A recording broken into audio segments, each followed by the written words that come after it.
और ये तो पता हो गया। अब आइए फ्लेमिंग की नियम।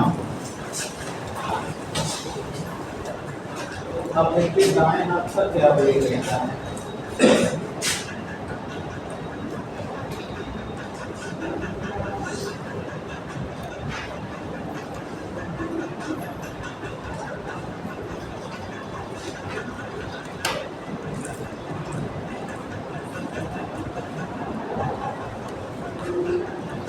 आइए देखिए, देखिए ये रहा फ्लेमिंग का दायां हाथ। दिख रहा है?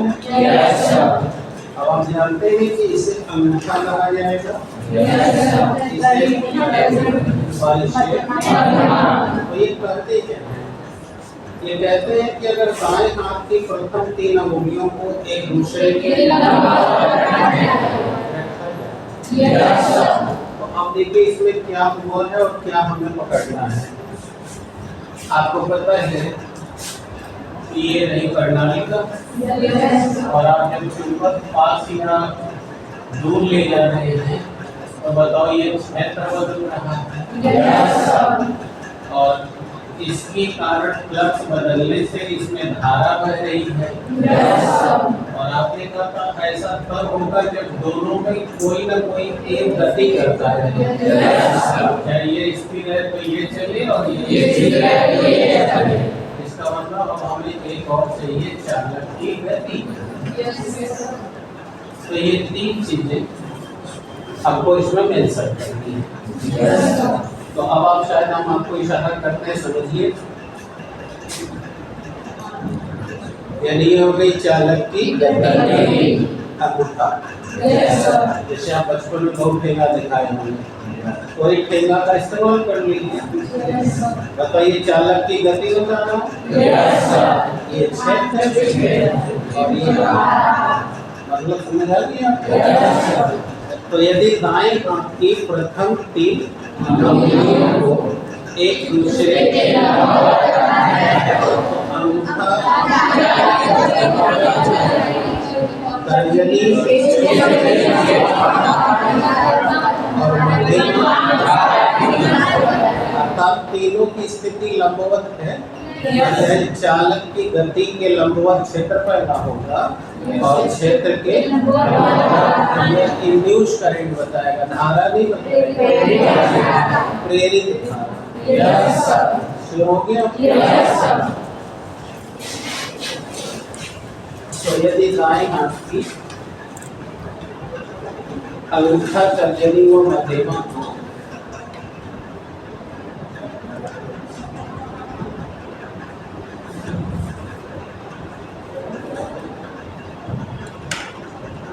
अंगूठा, तर्जनी व मध्यमा को एक दूसरे के लंबवत रखें,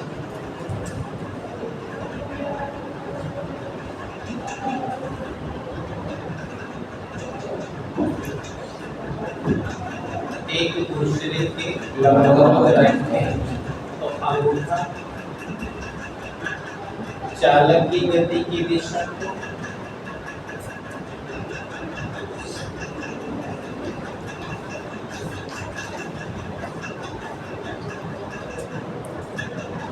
तर्जनी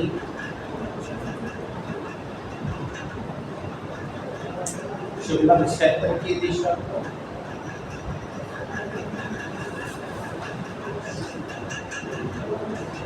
तथा मध्यमा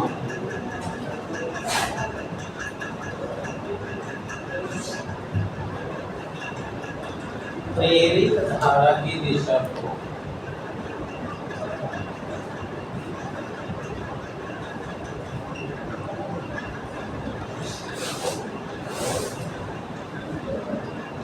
प्रेरित धारा की दिशा को प्रदर्शित करती है।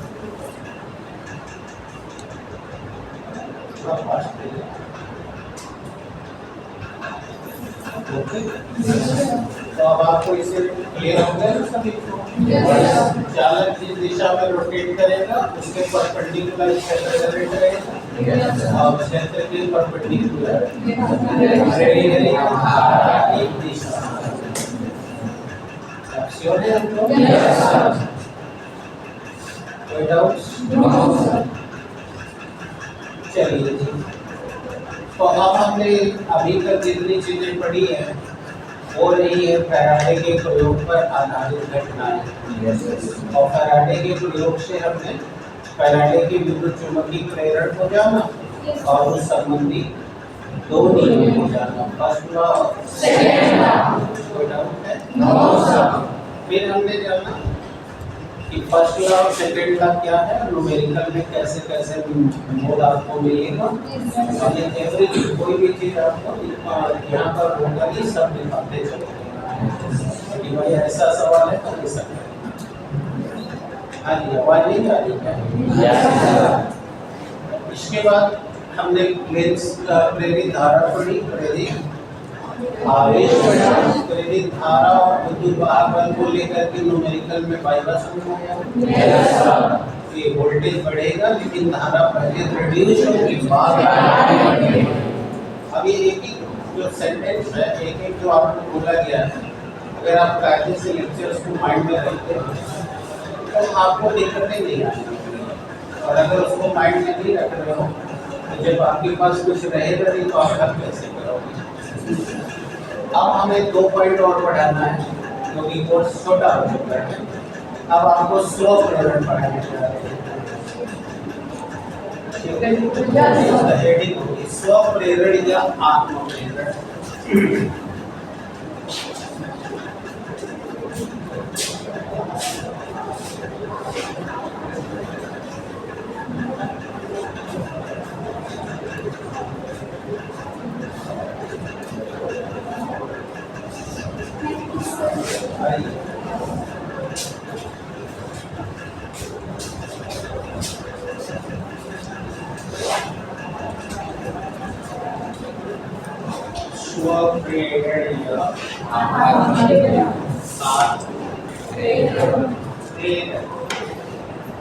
अंग्रेजी में बेटा बोलते हैं क्या बोलते हैं? देखिए बड़ा ही आसान पॉइंट है, और इस पॉइंट को जो समझ लेता है तो वह 3 सवाल का जवाब दे पाएगा।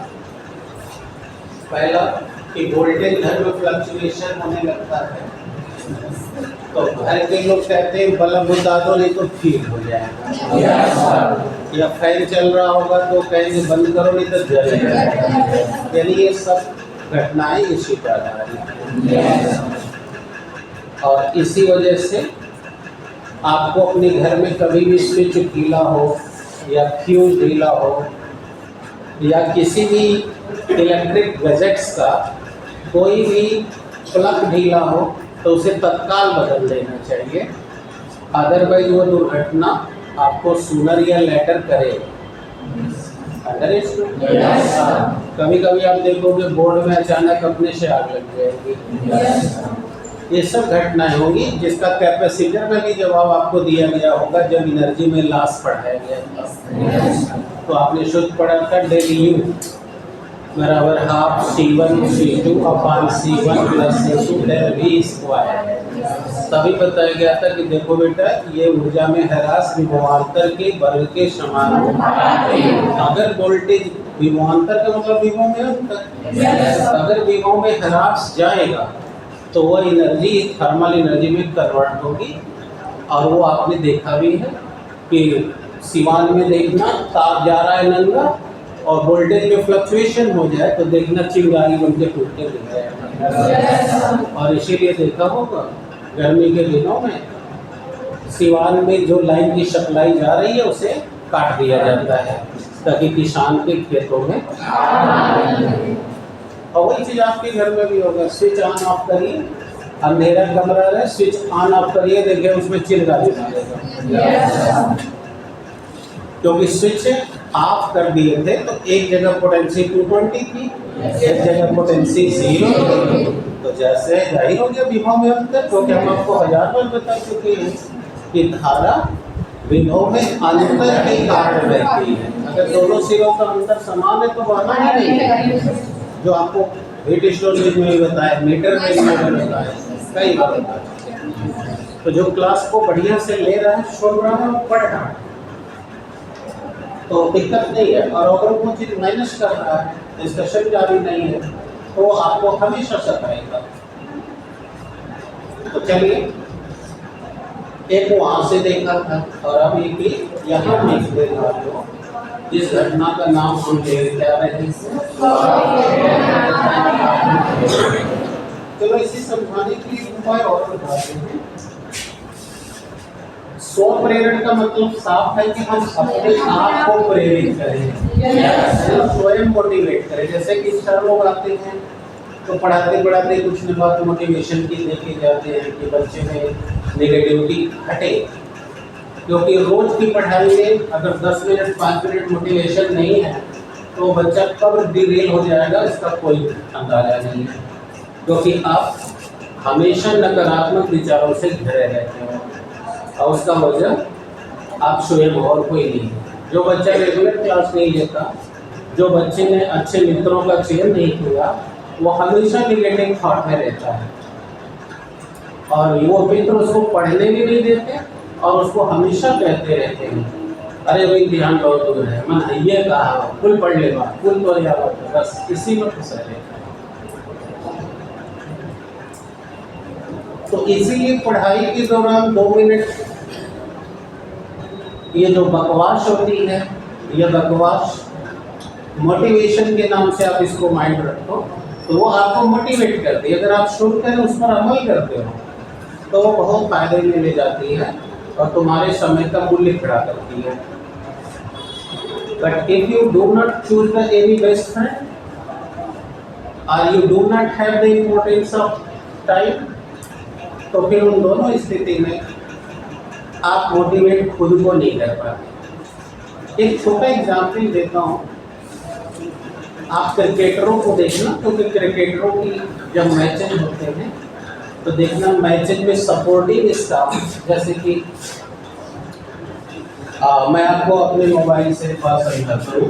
मोबाइल में जब भी मैं मैच को क्रिक बच पे खोलता हूँ तो अगर कोई भी टीम जीती है तो पहले मैं उसके स्क्वाड पे जाता हूँ, मैंने स्कोर बोर्ड पे नहीं जाता, माइंड सेट। समझो मैं क्या कह रहा हूँ? अगर इसको मैं स्क्वाड में जाता हूँ, स्क्वाड में देखता हूँ कितने प्लेयर इस मैच में खेले हैं, कितने सेफ्टी बेंच पे थे और सपोर्टिंग स्टाफ में कौन कौन था, मतलब क्रिकेट कोच कौन था, असिस्टेंट कोच कौन था, फिजिकल कोच कौन थे, मेंटल कौन कोच थे। तो जो मेंटल कोच होता है उसको गूगल पर डालता हूँ, देखता हूँ कि वो क्या मेंटल कौन सी एबिलिटी लगाया है। जैसे अभी बांग्लादेश ने लंका ने अभी जीता है न्यूजीलैंड को हरा के और ज़बरदस्त मैच दिखाया है। कमिंदु मेंडिस ने केवल 8 मैचों में 1000 से ज़्यादा रन स्कोर किया है, जो इस समय वर्ल्ड रिकॉर्ड हो गया। अब ये चीज़ तो आप नहीं पढ़ोगे क्योंकि ये आपके मतलब का नहीं है, क्योंकि आप पढ़ते हो क्या हमें लेना है इसका माइंड ही नहीं करते। तो मैंने उसमें सूर्या पढ़ा, देखा कि जयसूर्या इनके कोच हैं और जयसूर्या का गूगल पे डाल के चेक किया तो उसके मोटिवेशन के कई लेक्चर्स मिल गए जो अपने टीम के मेट्स को दे रहा है। तो उसने कहा कि भाई माइंड जब जा रहे हो मैदान पे तो जो बेस्ट बैट्समैन है जैसे विराट कोहली एक्सेट्रा, तो गेंदबाज उसकी बॉलिंग पर अगर वो आउट होता है तो वो आउट होने पर उसको घूरो मत, नहीं तो अपना अपमान समझेगा और अगले मैच में वो इतना केयरफुल होकर खेलेगा कि तुम्हारे लिए आउट कर पाना मुश्किल होगा, मैच हाथ से निकल जाएगा और तुम अति उत्साह में अपने ऊपर ध्यान देना भंग करो।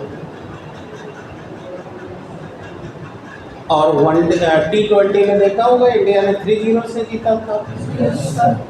तुम्हें ये सब याद नहीं है क्योंकि तुम अपना माइंड को सपोर्ट में लगा नहीं रहे हो। तो उसने 3-0 से जीता और जबकि देखे होगा वनडे में हार गया, जबकि वनडे में सभी बेस्ट बैट्समैन इंडिया के खेल रहे थे। तो तुमने कभी इस पर चर्चा नहीं किया। इससे साफ जाहिर होता है कि आप कितना भी बढ़िया परफॉर्मर हो और अगर आप अगली वाली टीम को हल्के में लेते हो, इजी लेते हो, तो आप अपना 100% दे नहीं पाते। अंडरस्टूड? अब अगर तुम देखना किसी इंडियन क्रिकेटर को कि वो मैच खेल रहा है और मैच में जो आगे से बॉलिंग आ रहा है फिर भी मन में कुछ बुदबुदा आ रहा है, क्योंकि आजकल टीवी में सामने वाला खिलाड़ी बैट्समैन क्या बोलता है ये सब हमको सुनाई देता है। सुनाई दे रहा है?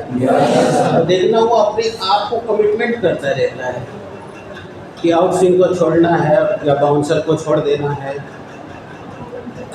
डिफेंसिव लेना है, तो हम तुरंत आक्रामक ना हो जाए, क्योंकि 140 करोड़ में जो लोग को टीम में मौका दिया गया है उनसे कई गुना संख्या ज़्यादा लोगों की रेस में है कि हमको मौका मिले। जैसे परसों का पड़े होंगे तो कपिल देव ने कहा था कि मैं अपने युवाओं से निवेदन करूंगा कि वो अपना कैरियर क्रिकेट में ना बना सकें, क्योंकि 5000 से ज़्यादा इसमें खिलाड़ी क्रिकेट में कैरियर जुटा रहे हैं और जबकि केवल 11 खिलाड़ी को नेशनल टीम में मौका मिलना है। वो अपना कैरियर बर्बाद ना करें, और भी गेम्स हैं उसमें ट्राई करें। तो बहुत सारी चीज़ें हैं जिस पर आपका ध्यान नहीं जाता, या उसको अखबार में पढ़ना नहीं चाहते, या अपने ऊपर मोटिवेशन नहीं लेना चाहते, तो आपको मैं इसीलिए ये दृश्य बताया। तो हम कहीं से भी अपने आप को मोटिवेट कर सकते हैं, अपने आप को लक्ष्य की ओर बढ़ा सकते हैं। हम घंटों सो रहे हैं तो घंटों में सोने से जो ज़्यादा समय सो रहे हैं वो समय को हम अपना सही ढंग से इन्वेस्ट कर सकते हैं। ये सब कुछ स्व मोटिवेशन यानी सेल्फ मोटिवेशन। समझ में आ रहा है आपको? आइए जरा देखिए इसमें क्या हुआ। आइए बोर्ड में देखिएगा, क्योंकि इसी के बातों से मैं लाभ उठाना चाहता हूँ। देखिए ये हमारी एक बचत हो रही है, वही वाला डायग्राम उठा रहा हूँ। हाँ यस नो बोलिएगा, ठीक है जी। और अब ये देखिए इस सर्किट को हमने ये धारा के स्रोत से कनेक्ट कर दिया और अब कुंजी की मदद से हम इसे सर्किट को ऑन करेंगे, ठीक है। अब जैसे ही हम ऑन करेंगे, बताओ इसमें से आई धारा जाएगी और धारा के जाने से और स्टेट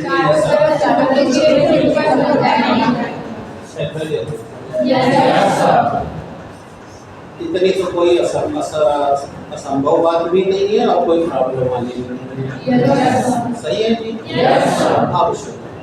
अब अचानक वोल्टेज फ्लक्चुएट कर गया, यानी कि इससे मिलने वाली जो धारा जा रही थी वो किसी भी कारण से या तो बढ़ गई अथवा दोनों की बात हो रही।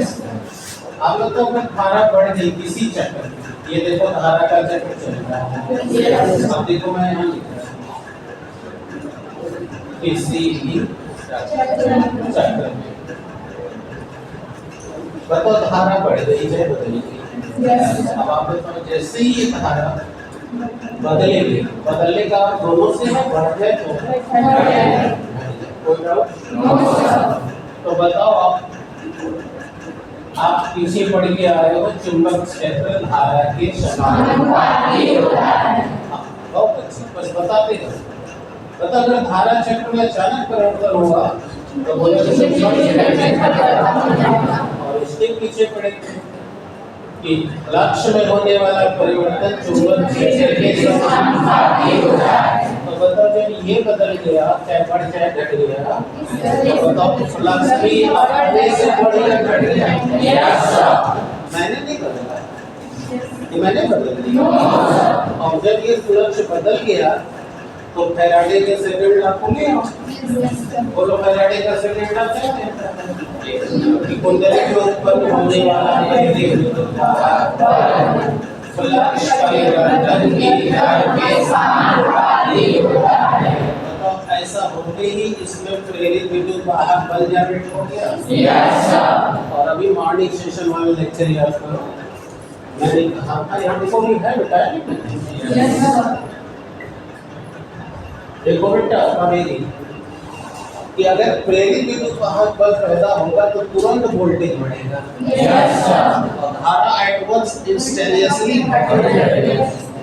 बताओ जैसे ये फ्लक्स बदला इसका वोल्टेज बढ़ गया कि नहीं बढ़ गया? तुम्हारी वजह से बढ़ा क्या? किसी भी धारा, किसी भी चक्र में धारा में बदलाव होने से बढ़ा है, है ना? तो ये जो अभी भी घटना घटी है, इसी घटना को कहते हैं मतलब ऐसा स्वयं में हो गया है। तो ऐसा कैसे हो पाएगा? अब दिमाग लगाओ, पीछे का कुल कॉन्सेप्ट फंगा लो। बताओ, धारा के मान में परिवर्तन प्रतिरोध के कारण आता है। आप पढ़ते हैं प्रतिरोध वह रुकावट है, यानी प्रतिरोध वह चालक है जो और आप जानते हैं कि प्रतिरोध टेम्परेचर के समानुपाती होता है। तो अगर नेचर का यानी प्रकृति का ताप बढ़ता है तो प्रतिरोध घटता है, और अगर प्रतिरोध बढ़ा तो धारा घट गई, प्रतिरोध अगर घटा तो धारा चक्र में धारा में बदलाव आने का कारण पता चल गया। इसीलिए हमें कहा गया था वायरिंग करना है तो ओपनली खुला में वायरिंग नहीं करना। और सरकार जो तार भेज रही है गांव में वो सब नंगा वायर जा रहा है। अब तो देख रहे हो कि सब हटाए जा रहा है। समझ आ रही है? तो जैसे जैसे टेम्परेचर बढ़ेगा, रेजिस्टेंस बढ़ने से धारा घटेगी, और धारा का मान बदलाव होते ही बताओ पहले क्षेत्र बदलेगा। अभी मैं लंबी कूद मारूंगा, ये सब सिस्टम बाय सिस्टम समझा रहे हैं। क्षेत्र बदलने से फ्लक्स बदलेगा, अब इतना तो गायब कर दें क्योंकि कहानी हमको पहले से पता है। अभी सिस्टम बाय सिस्टम समझाना था। तो इसलिए धारा बदलते ही बताओ कुंडली में प्रेरित विद्युत बल पैदा होते ही वोल्टेज इसे घटी घटना को बाकी का जो डिस्कशन किया हूँ ये वाइवा का पॉइंट था। एग्जामिनर आपसे अगर पूछता है कि क्यों अचानक धारा बढ़ गई या बदलाव हो गया, तो आप इसका जवाब यहाँ से देंगे कि सर हर कुंडली में वायर है, जो वायर धातु का बनता है और हर धातु का प्रतिरोध कुछ न कुछ होता है जो टेम्परेचर के वायुमंडल में अगर ये कुंडली ओपन में रखी गई है, ताप बदल बढ़ गया तो प्रतिरोध बढ़ने और घटने से धारा के मान में लगातार परिवर्तन होता रहता है, और इसी परिवर्तन से फ्लक्स बदल जाने के कारण प्रेरित विद्युत वाहक जिससे उसका विभव अचानक इसी घटने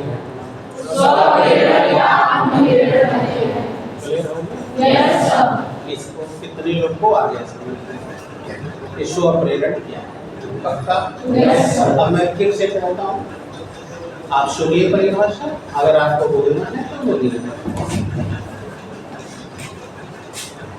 किसी भी कुंडली में या बंद परिपथ में, आप इस पूरी का नाम क्या था? कुंडली बंद कर देंगे तो क्लियर हो जाएगा धारा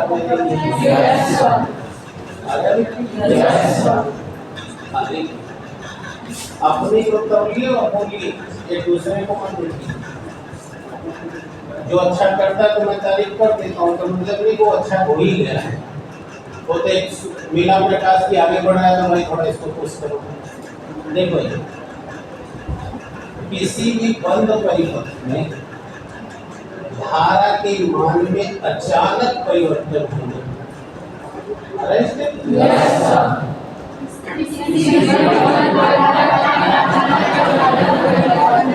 उसके चुंबकीय फ्लक्स परिवर्तन हो जाने से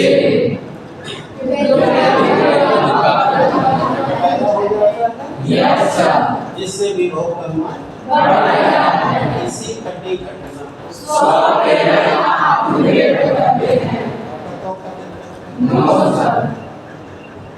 श्योर हो गया।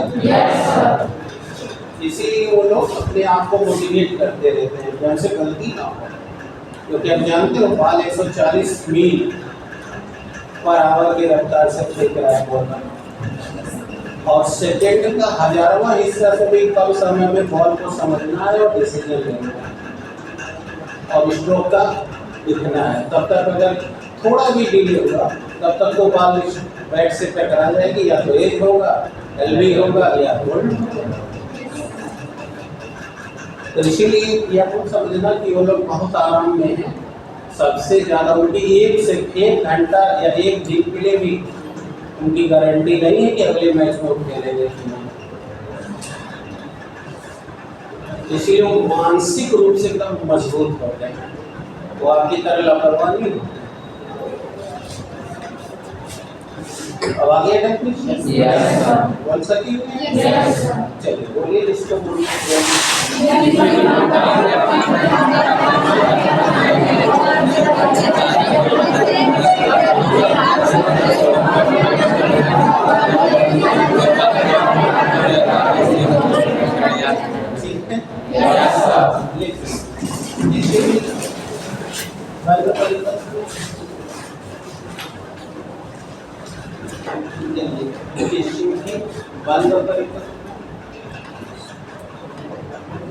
किसी भी धारा चक्र में धारा के मान में अचानक परिवर्तन होने से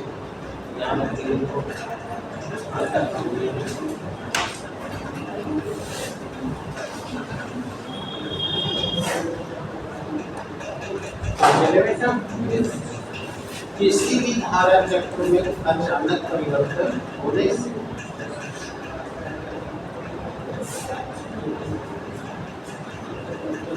अचानक परिवर्तन होने से उसके चुंबकीय फ्लक्स में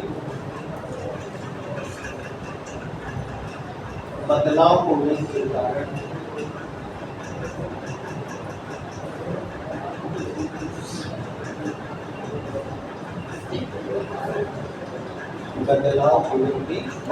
प्रेरित विद्युत वाहक बल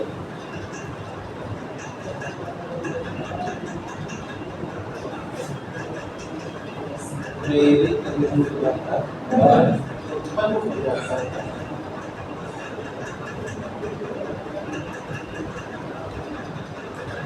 जिससे उसका विभव बढ़ जाता है।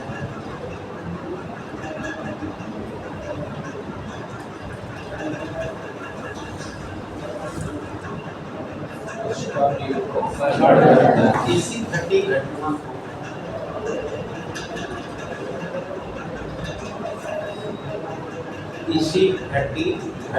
को स्व-प्रेरण या आत्म-प्रेरण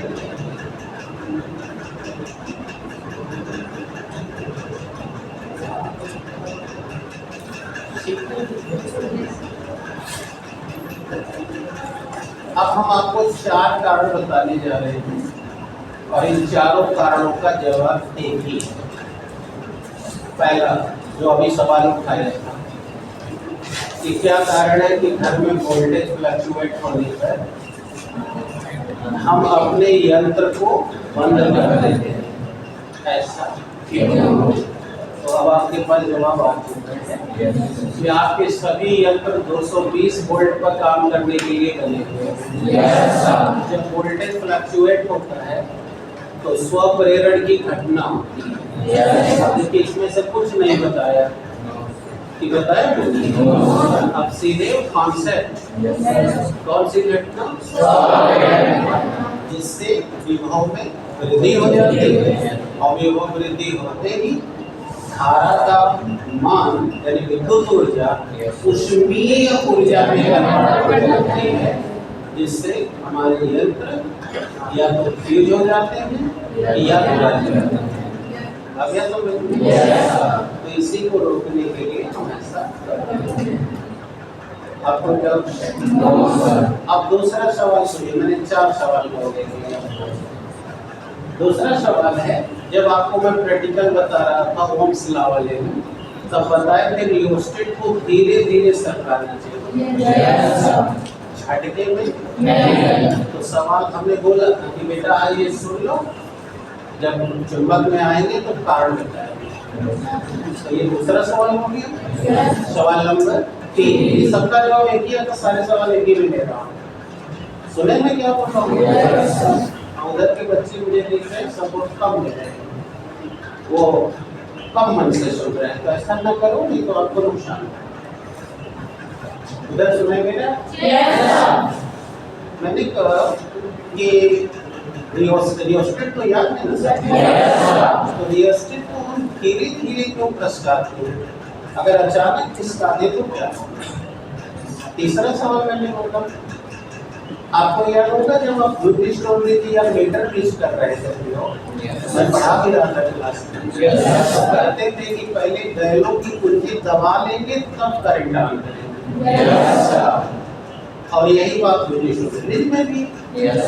और अब चौथा सवाल, जब आरबी बता रहे थे तो बताए थे कि बेटा बक्सा के नीचे लोहारा कुंडली तार लगाया जाता, ऐसा क्यों? तो आज हम उसका भी जवाब देंगे। तो ये चारों सवालों का जवाब एक ही था, स्व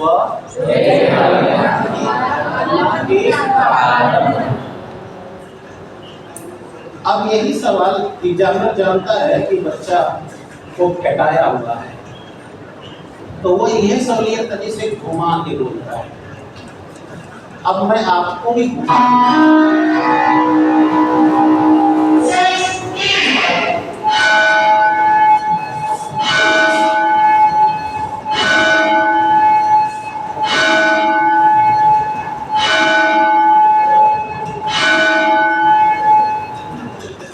अब मैं वही सवाल आपको भी घुमा के पूछ रहा हूँ। आप सबको याद है ओम सलाम में यही किया गया है, ये आपका जो लोग पढ़ रहे हो वो, जो नहीं पढ़ रहा है तो काम सुनेगा। ये मीटर है, ये रेजिस्टेंस और किसी के समांतर क्रम में वोल्ट मीटर बिल्कुल की मदद से। अब हमारा सवाल ये है, हालांकि वही सवाल पूछा जा रहा है, लेकिन बच्चा अगर कंसेप्चुअल नहीं है, सिद्धांत को समझा नहीं है, तो वो यहाँ आके फिर फंसेगा। कंसेप्चुअल का मतलब जो दिमाग से, देखो विज्ञान दिमाग से पढ़ाया जाता है। अगर दिमाग अप्लाई कर नहीं रहे हो, इतिहास की तरह लिख रहे हो, तो बेटा तुम्हारा भगवान मालिक है या तुम मालिक हो? क्योंकि एकदम 100% लिख के दे रहा हूँ, वो बच्चा कभी न्यूमेरिकल नहीं कर रहा है। और हो गए ऐसे कई लोग जो आज तक इन चैप्टर का न्यूमेरिकल पूरा नहीं लगाए होंगे, क्योंकि उसको आना ही नहीं है ना, क्योंकि वो इतिहास की तरह पढ़ता है या फिर क्लास नहीं लेता होगा। तो ये उसकी व्यक्तिगत जनरेट की गई प्रॉब्लम है। और आप इसको बहुत आराम से लेने, कोई ना सोच के कि सर ऐसा आरोप लगा रहे, खूब आराम से कहीं कमरे में चाहे कहीं बैठो और अपना मूल्यांकन करो, तो तुम्हारा हृदय तुमको बता देगा कि तुम ऐसे क्यों हो। फिर कार्ड खोजोगे तो तुम्हारा दिमाग तुमको कुल कार्ड दिखवाने लगेगा कि तुम खलनवाग संगे रहते हो, ऐसे बतियाता है, ये करते हो, वो करते हो, इसलिए तुम कर नहीं। पहली बात, अब जरा सा देखो मैं क्या बोला हूँ, सुनना।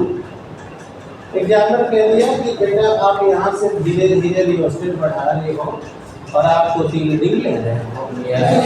तो एक रीडिंग आप ले रखे हो, मैं जानता हूँ। और अब देखो मैं ये कहा जाके चलो देखो, तो वो कहते अचानक ऐसे झट से खींच दिया, ठीक है, ऐसे खींच दिया तो बताओ ये धारा बताएगी, ये वोल्टमीटर है तो विभव बताएगा। तो कहेगा जब मैंने ऐसे अचानक खींच दिया है तो बताओ ये धारा और ये जो विभव देगा वो ओम के नियम का पालन करेगा या नहीं। इसमें से जिसको भी आ रहा है।